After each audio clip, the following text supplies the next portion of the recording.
Awesome. Thank you, Charlotte, for that introduction, and thank you for everyone for joining today. My name's Tom Scott Stewart. You can see on your screen there. So, I am one of the account executives here at Adfina. Been here about 4 years now, primarily helping bring on board clients within the travel space. So, all manner of different clients, all the way from airlines like Hawaiian Airlines, who'll be joining us today, all the way to maybe large cruise lines, OTAs, etc. And during my time, have built up fairly good knowledge of the industry and some of the different things that affect that. And so here's kind of what we know. Travel is one of the most volatile industries to do new business in. The travel market is often under pressure from all fronts, whether that be sort of climate disasters, global or countrywide inflation, oil prices, international conflict, and many, many more. With each of them having a sort of varying degree on the impact upon travel firms to operate successfully. And so, in order to be successful in this market, there is strength in being able to combine long-term business strategy with the ability to react quickly and decisively to the external environment as it unfolds. Now, in order to actually do that, you kind of need a lot of data and the right kind of data. So, over the next 30 minutes or so during this webinar, we'll be exploring just how Hawaiian Airlines have done that on the back of a pretty turbulent 2023.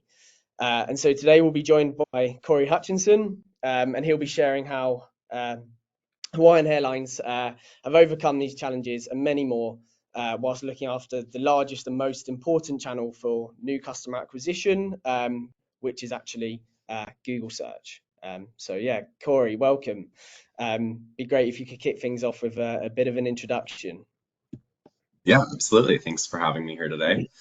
Well, as you can see on the screen, my name is Corey Hutchinson, and I work for an agency called Media Hub, and obviously I represent Hawaiian Airlines. But a little bit of background about me. I went to Loyola Marymount University in California, and I studied sociology. So I actually did not come into this career really thinking about marketing at all. I thought about people and what they do and why they do it, which I think has kind of led to why we're all here today. I never really jumped into marketing as an equation or a formula or anything like that. I really thought about it as kind of a response to what we see in the world and what we see people doing, and what should we do when things happen like what you're mentioning, that can impact the industry. But just a little bit of the technical background. I actually started my career at Media Hub and then kind of went off for a couple of years and did some other things. I went to smaller, more boutique focused agencies, and also worked on the brand side at an e-com business for a while. And I'm back with Media Hub. So it's been a really fun journey over the last 4 or 5 years. Awesome. And you mentioned you never wanted to go directly into marketing from that sort of sociology background. What did you want to go into, Corey, before you kind of ended up down this route? Honestly, probably user experience research, but I was 21 when I graduated college, and everyone was like, "You need to have a master's degree, and you need to be really versed in engineering and design and all those things." And I was like, "Well, I don't have that, so marketing it is. Let's do it." Awesome.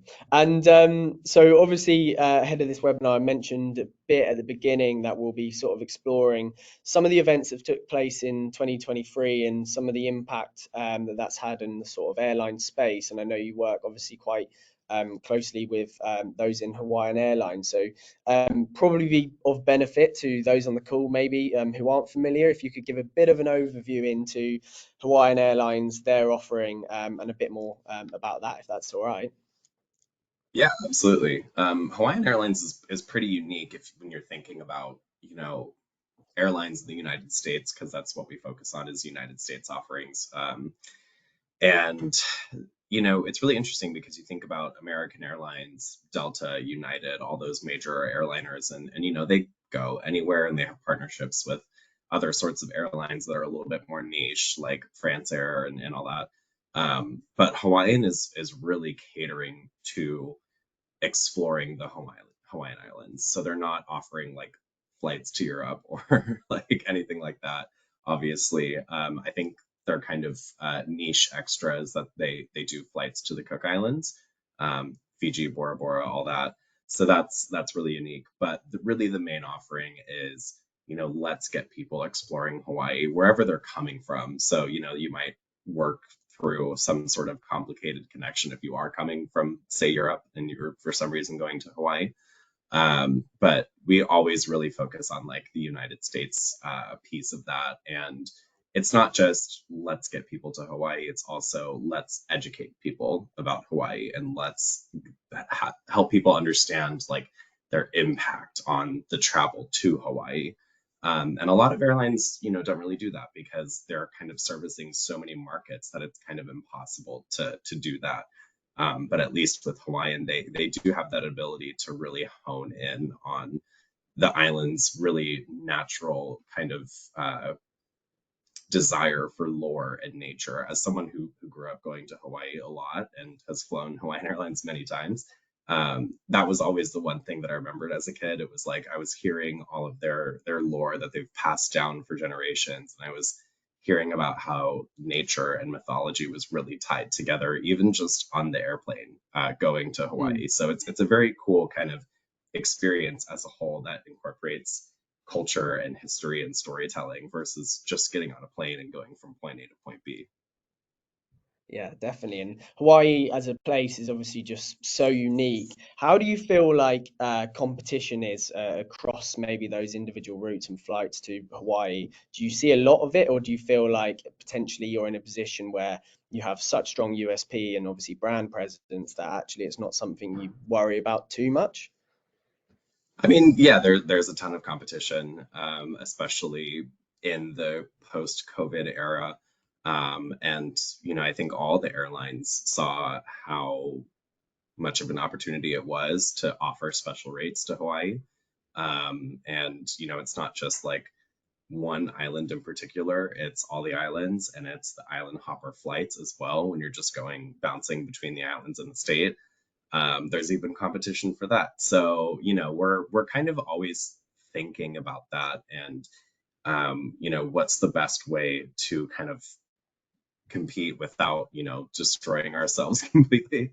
Since there's a lot of competition and trying to be really mindful also of just the current events that are going on the islands, because that is something that's been in the news a lot this year. And, Mm.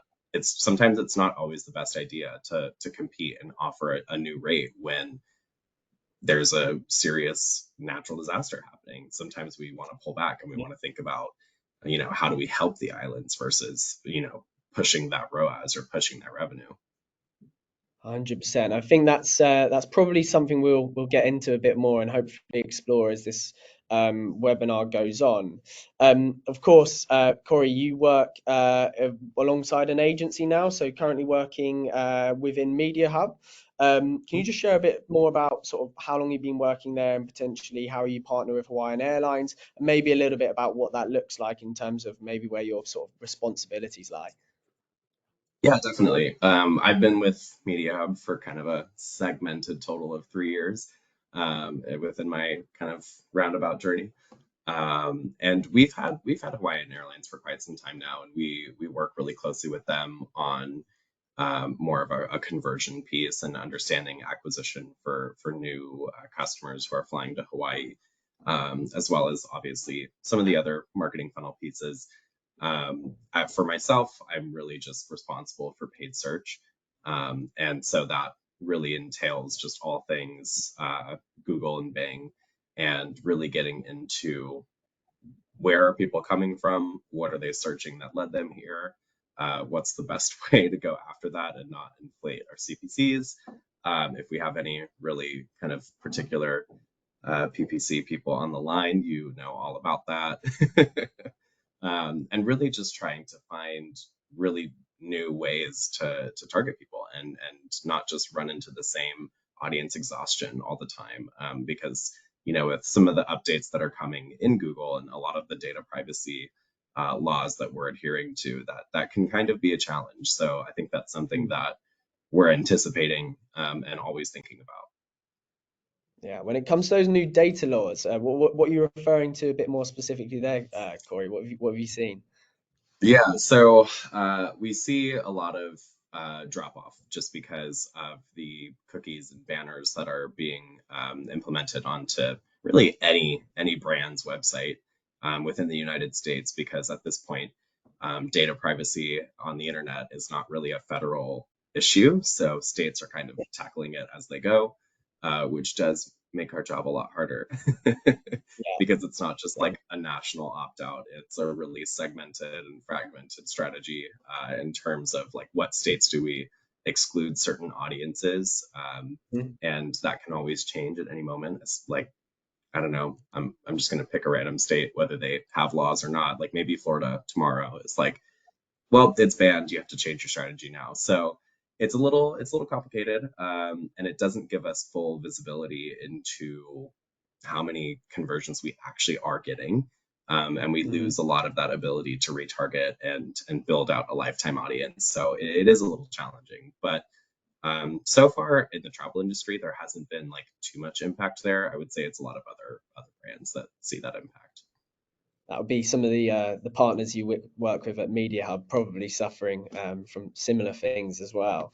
And so Yeah. we kind of alluded to at the beginning of the webinar where we'll be kind of focusing on today's, and it's really around, I suppose, a lot of the volatility we've seen, not just in the last year or so for Hawaiian Airlines, but stretching back maybe sort of pre-COVID times, if you can believe we're still on a lot of that topics. And so why don't we start with maybe a little bit about what you've seen with your client, Hawaii Airlines, in the last sort of, I don't know, 12 months or so? Yeah, I mean, definitely just to kind of be straight up about it, the Maui wildfires were kind of the biggest surprise that we saw this year. Both Hawaiian Airlines Media Hub, and that was a very I don't want to say it was like a nail biting decision of what do we do. I think we kind of both Hawaiian Airlines and Media Hub immediately knew that that was not the moment for us to push any sort of agenda or any sort of marketing or any sort of promotion. That was the time for us to reflect and think about, okay, what can we do as this authentic airline that services not only people who are exploring Hawaii, but also the people of Hawaii, because they're using Hawaiian Airlines as well, whether they're island hopping or coming to the mainland. And we are the authentic airline of Hawaii. So, when that kind of first happened, it was a matter of, okay, you know, what media do we pause? Which was really focused to the Maui media, because the other islands, they weren't impacted by those Maui wildfires. So we did kind of fragment that a little bit. Um, and there's a large economic impact to kind of like, tourism in Hawaii. I think there was a data point out there that $11 million a day in tourism in Maui during the peak of season, which is kind of like right now. Yeah. So that's a really tough thing, for the islands themselves and those communities out there. So obviously, we're not going to stop media to the other islands that aren't impacted by this, and that's an economic standpoint. And we thought a lot about that. As for kind of trying to match what the community of Maui was saying, it was an evolving thing. Obviously, when the wildfires first came out, we were like pausing media, not pushing promotion, anything like that. And using Athena, we actually saw that other competitors were like still pushing their promos during that time. And I won't like name drop competitors, but we were seeing competitors saying for the island hopper flights like low rates of $39, which is not what we wanted at all for us. Mm. So we made sure that we weren't doing that. And then as it kind of evolved and the local government was putting out updates, that's when we started to shift our copy a bit to say, you know, travel to West Maui is strongly discouraged because that's the mainly impacted area. And of course, it was a big conversation because some parts of Maui were in support of reopening the community and getting tourism back going just to kind of Mm. support the rebuild, and other communities were not for that. And so when it comes to the media and the marketing of it all, We just really want to kind of have our ears to the ground and listening to what the community is How do saying. you do that? How I did mean, you kind of really, set that it's strategy? Like, did you have, I assume it's just talking local communities and kind of trying to understand what best approach to take. Because I suppose there's two elements of it. You're a business, you have flight capacity, and if you're running the routes, you need to book. But at the same time, you need to be understanding to the situation on the ground, and be able to respond to that. How did you kind of understand where that balance was, right? I mean, I would say it's like a two-pronged approach for us. Like the first is, we're really just scanning everything out there. We're reading, like verified news sources. We're watching the news. We're trying to understand, just from all sorts of different news sources, what the community is saying. We're tapped into social media. We're seeing what a lot of local organizations are posting and what their efforts are. And then as well with Hawaiian Airlines, what's also really unique is that a lot of people who work at Hawaiian Airlines are living on the islands. So, we have that firsthand experience to ask them, well, what do you guys think? You guys are living there, you're in the middle of it. What do you think is the move here? And so we do have kind of these two pieces coming together, which really helps us on the agency side determine, okay, when is it time to launch some sort of copy that goes forward that says travel to West Maui is strongly discouraged, the rest of Hawaii is open to you, um, and trying to just be very mindful as we continue to go back to business as usual, and not trying to rush that, and not trying to negatively impact those that have been affected. Yeah, I can imagine it's a tough balance trying to navigate both of those areas as well. And so when it came to specifically campaigns, you kind of mentioned that you cut all media spend sort of initially. Was that purely on the basis that maybe you weren't actually operating flights anymore, or was that purely for almost like a brand image piece? We wanted to be respectful to those on the island. I, I don't want to correct me if I'm wrong, if anyone knows the answer to this, but I want to say flights were still running on any airline, to Maui, since it was just one area that was heavily impacted. But it was our decision as an agency and a brand working together that we wanted to pause that media, just because we wanted to be very mindful. And I think, not speaking for Hawaiian or for Media Hub, but just myself as a marketer, and how I kind of threw my opinion into the ring is I'm more of what we start to see now in a lot of trades, what's called like an empathetic marketer, and someone whose strategy is really focused on making sure that we're doing the right thing. And I think that we've seen that coming out of COVID. We've seen a lot of brands starting to push empathetic marketing, because Hmm. that's kind of when users realized that they have so much power in their dollar being spent, and they can really dedicate their conversion towards the brand that they most identify with, both in a sort of aesthetic way, but also in that really altruistic, empathetic way. And they can really form their whole life and what they consume around that decision and around what a brand does for a community. And I think for myself, being in marketing, that's kind of a really cool thing to get into. And that's, I think that's been a huge thing for me, is that as I kind of have shifted around other companies and done a lot, I really gravitate towards those brands that care. And I feel really thrilled, honestly, to work on Hawaiian, because I do think they are that. They are that brand that cares about their homeland and their people and their culture. And I just, as a marketer for them, I really want to, do my best and try and honor that. That's awesome. And I've actually never heard that term before, empathetic marketer. I think we all tried to be that, and you're absolutely right. It's something we've seen sort of on the back of COVID as well. But sometimes it's harder to practice what you preach. But it sounds like you and the team at Hawaiian Airlines did just that during that tricky period. And what was the overall reaction? It must have had an impact both performance wise when we talk about sort of bookings and capacity as well. But also, what was the reaction from others in the space and those on the island to your response? And how was your reaction to your strategy different to maybe the reactions of the other airlines got? I'm not sure if you were familiar with that at all.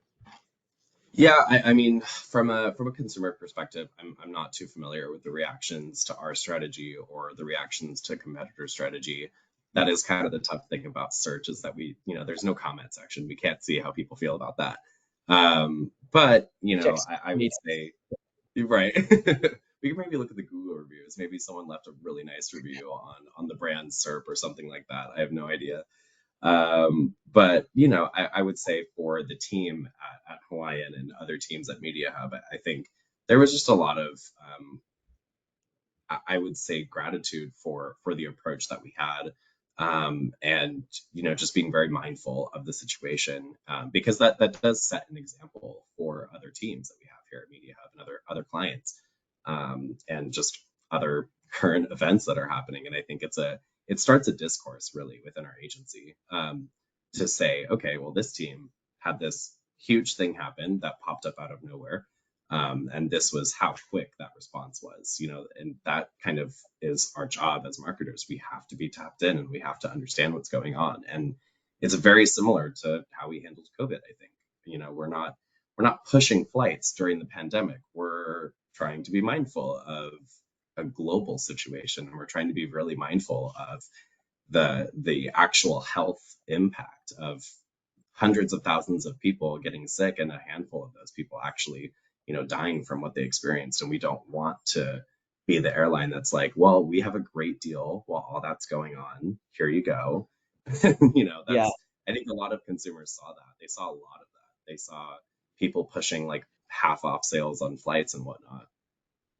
Yeah, that was probably brings me on to my next point there, round about COVID. From speaking with obviously not just Hawaiian Airlines, but other brands in the space.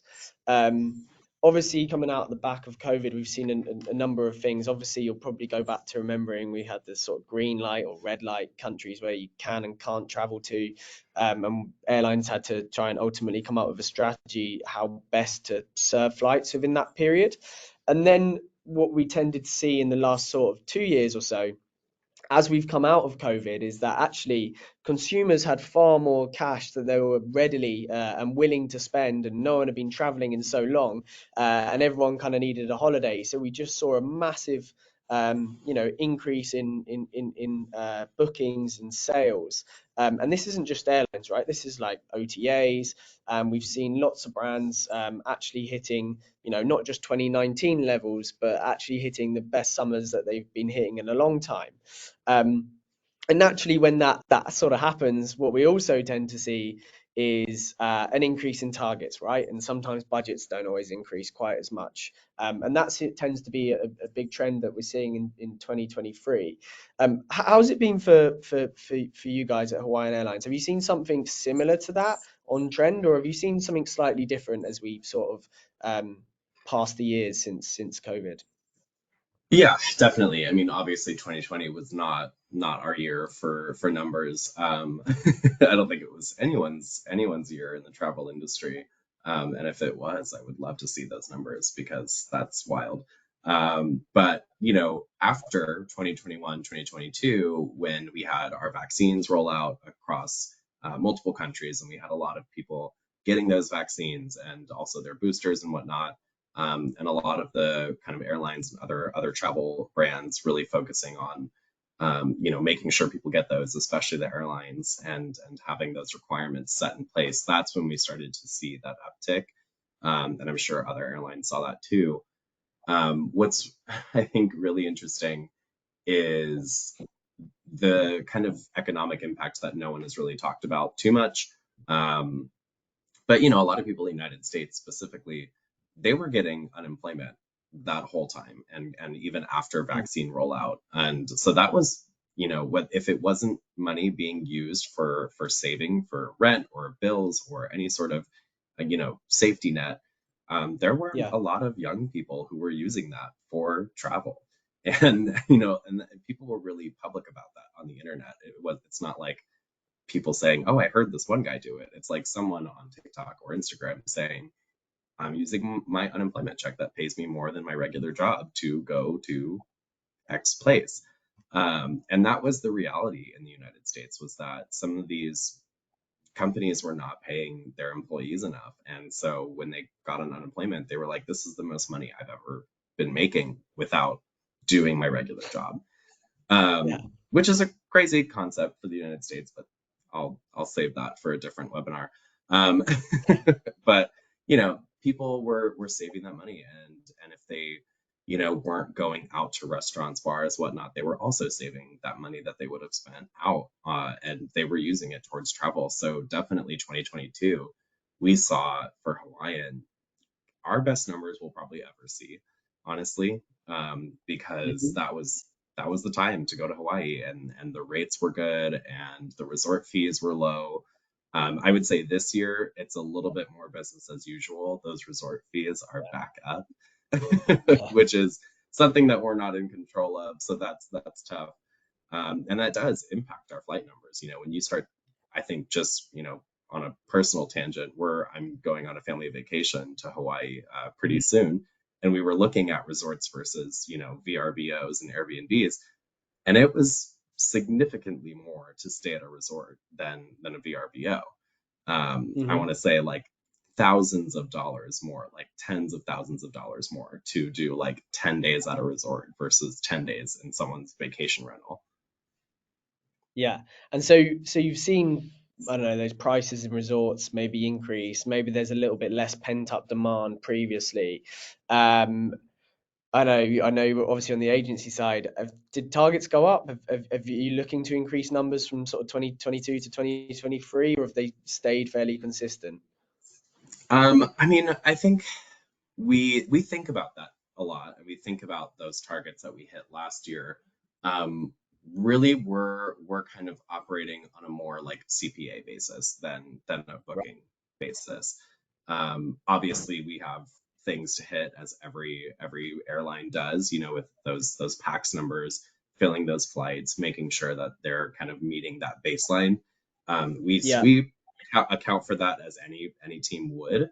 But really, we're also focused on that CPA basis, and that's kind of what myself and the search team has done this year, because we're really realistic about the fact that all those other large macro and also the micro impacts, whether economic or natural disaster or whatever is happening, we can't control that, and we can't force bookings to come. So if the bookings aren't there, at least we can meet the efficiency.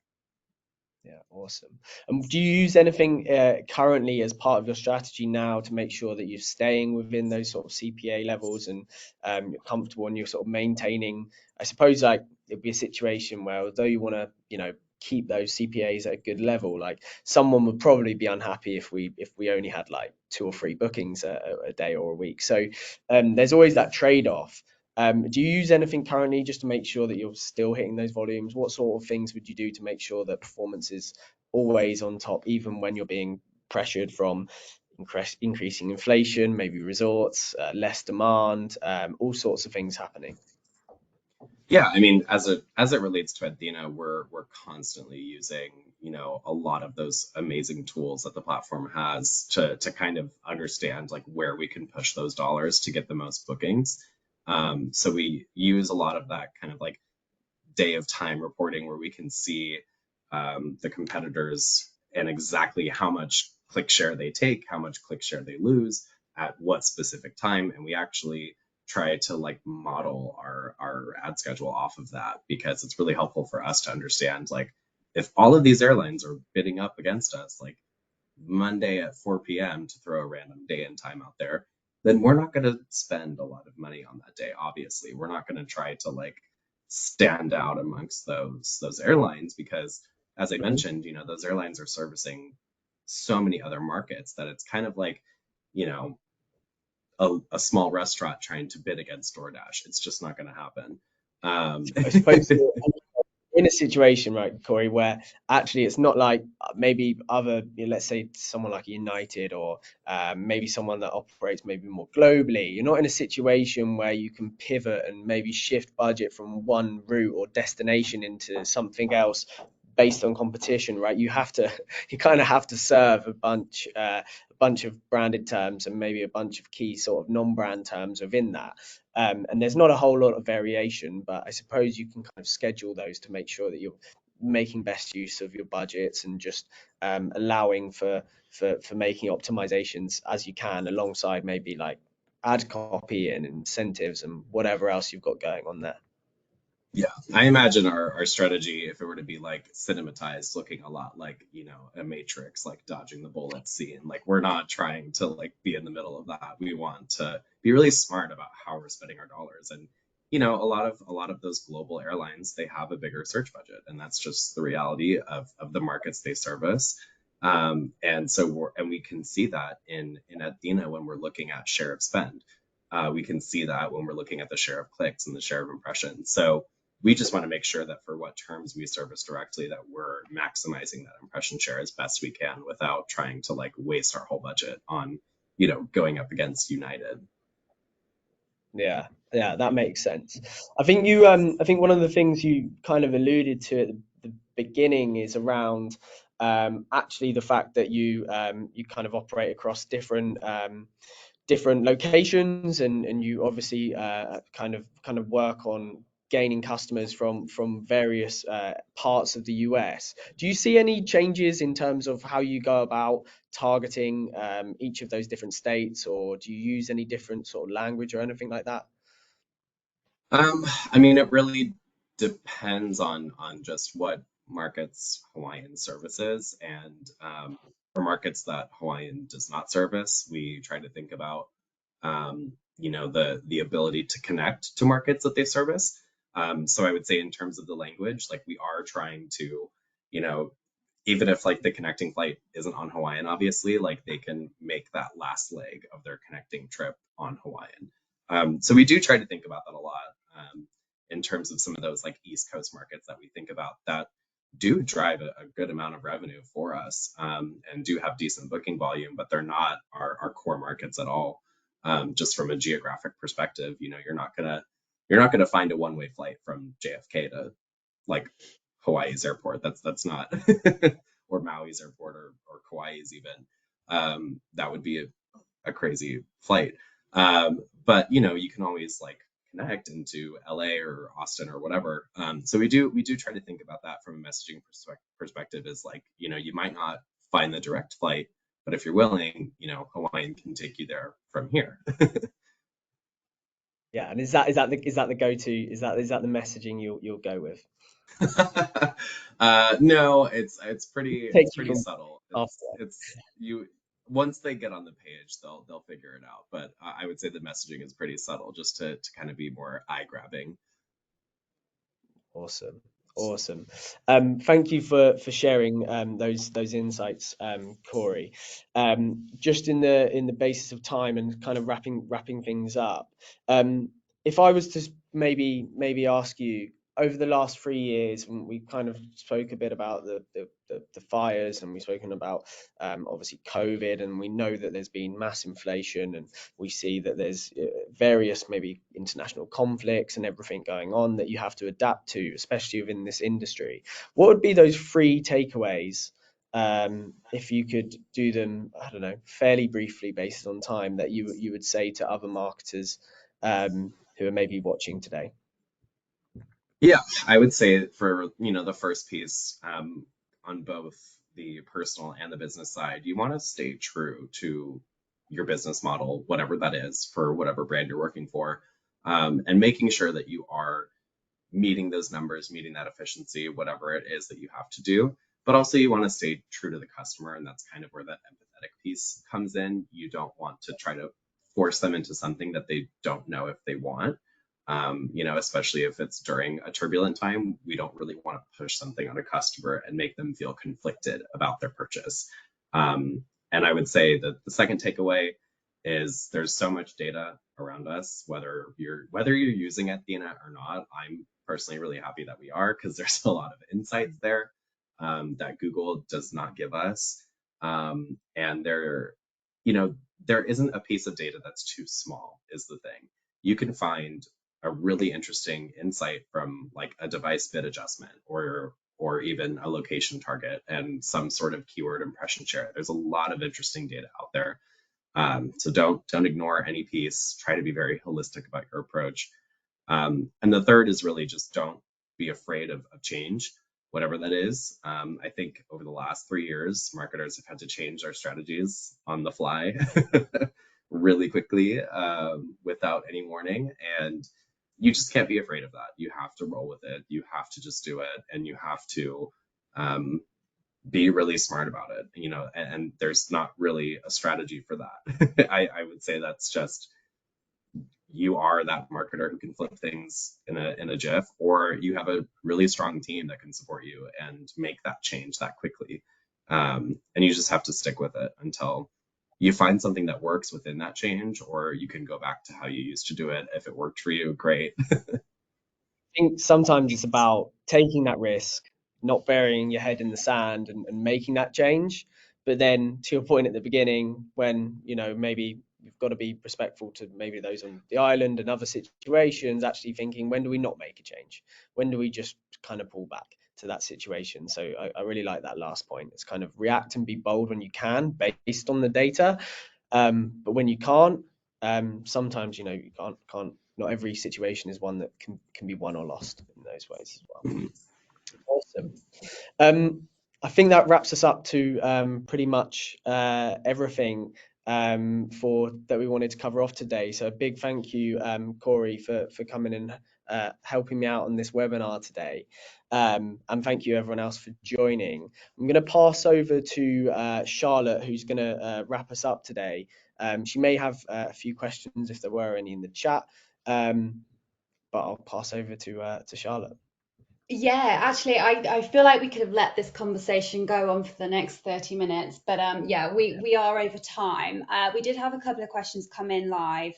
What we'll do is take those offline, I think, and let everyone get on with the rest of their morning or afternoon, depending on where in the world they are dialing in from. But I think it goes without saying that was a really insightful, very honest discussion. I think lots of great takeaways. I really hope that our audience felt like they've come here and they've learned something. I certainly have. As I mentioned, we will be circulating the recordings. If you want to flip back and listen on demand, you absolutely can. Yeah, just share some additional resources. If you want to